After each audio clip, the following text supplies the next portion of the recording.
Hello friends, good afternoon সবাইকে। আজকে বানাবো কাবলি ছোলা। তো চলো তোমাদের সঙ্গে রেসিপিটা শেয়ার করব। কেমন লাগলো তোমরা জানিও। চলো। তো এই দেখো কাবলি ছোলা সকাল থেকে ভিজিয়ে রেখেছিলাম। এবার সিদ্ধ করে নেবো এইগুলোকে। দেখো প্রেসার কুকারের মধ্যে দিয়ে দিচ্ছে এইগুলোকে। দেখো জল অ্যাড করে দিচ্ছি আরও একটু। তো দেখো বসিয়ে দিলাম সিদ্ধ হতে কাবলি ছোলা। তো চলো ঢাকনা বন্ধ করে দিয়েছি, সিদ্ধ হচ্ছে। ততক্ষণ আমি মশলাগুলো বানিয়ে নিই। তো দেখো বন্ধুরা, ছোলা আমার সিদ্ধ হয়ে গেছে। দেখো আমি এর মধ্যে 8খানা সিটি দিয়েছি। দেখো সব সিদ্ধ হয়ে গেছে। দেখো দুটো আলু কেটে রেখেছি, কেটে ধোয়া হয়ে গেছে। মশলা দেখো, পেঁয়াজ বাটা, আদা রসুন বাটা, হলুদ গুঁড়ো, জিরে গুঁড়ো, লঙ্কা গুঁড়ো আর ধনে গুঁড়ো। আর এই যে দই রেখেছি অল্প একটু। তো চলো এবার বানানো যাক, কীভাবে বানাই দেখো তোমরা। কড়া গরম হতে বসিয়ে দিয়েছি, তেলও দিয়েছি ওর মধ্যে অল্প, আর একটু তেল দিয়ে দিলাম।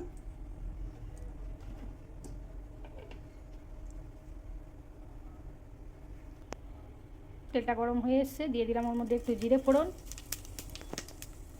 দিয়ে দিলাম একটা তেজপাতা, দিয়ে একটু নেড়ে নিচ্ছি। তো দেখো জিরেটা ভাজা ভাজা হয়ে গেছে, দিয়ে দিলাম আলুগুলো।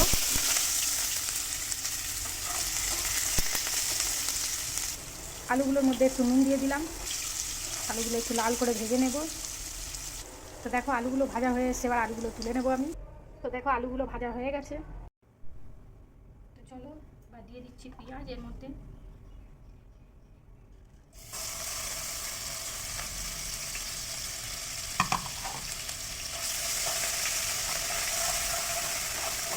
পেঁয়াজগুলো ভেজে নিচ্ছি।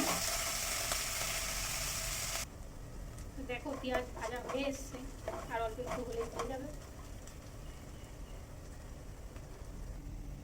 পেঁয়াজগুলো ভাজা হয়ে গেছে, এবার দিয়ে দিচ্ছি এর মধ্যে আদা রসুন।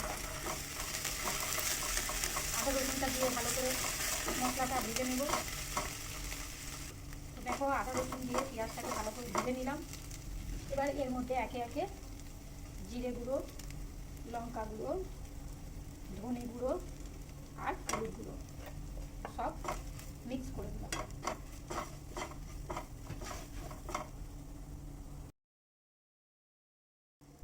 তো এবার এর মধ্যে একটু জল অ্যাড করে দিলাম, দিয়ে ভালো করে নেড়ে নিচ্ছি। সব একে অপরের সঙ্গে মশলাগুলো ভালো করে মিক্স হয়ে যায়। তো এবার অ্যাড করলাম নুন।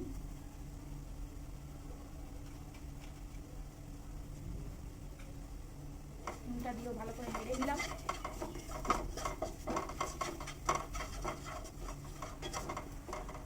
একটু জল অ্যাড করে নিচ্ছি। ভালো করে মশলাগুলো মিক্স করে ভালো করে মশলাগুলো কষিয়ে নিতে হবে। সব মশলা এর মধ্যে মিক্স করে দিলাম আমি। এবার দিয়ে দিচ্ছি এর মধ্যে আলুগুলো, ভেজে রাখা আলুগুলো দিয়ে দিলাম।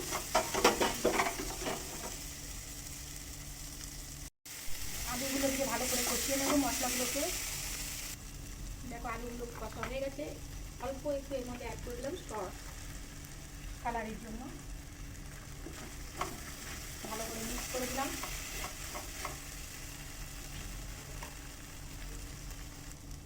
দেখো মশলা তেল বেরিয়ে গেছে, মশলাটা কষা হয়ে গেছে। এবার দিয়ে দেবো এর মধ্যে ছোলাগুলো।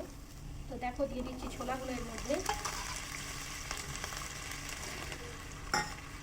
ছোলাগুলো দিয়ে এবার নেড়ে নেবো ভালো করে দিতে। সব ছোলাগুলো দিলাম, দিয়ে ভালো করে নেড়ে নিচ্ছি।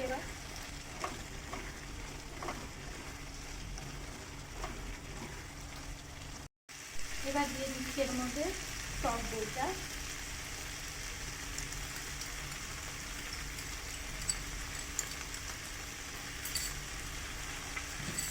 দিয়ে ভালো করে মিক্স করে নেব।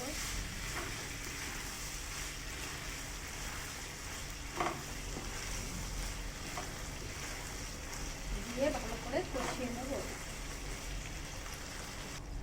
স্বাদ মতন অল্প একটু চিনি দিয়ে দিলাম। দেখো কষা হয়ে গেছে, এবার এর মধ্যে দিয়ে দেবো জল। তো দেখো দিয়ে দিচ্ছি জল, দিয়ে একটু ঢাকনা দিয়ে দেবো।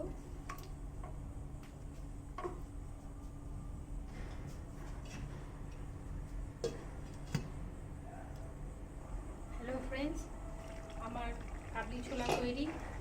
এবার গরম মশলা একটু অ্যাড করে দিলাম, দিয়ে একটু নেড়ে নিয়ে এবার নামিয়ে দেব।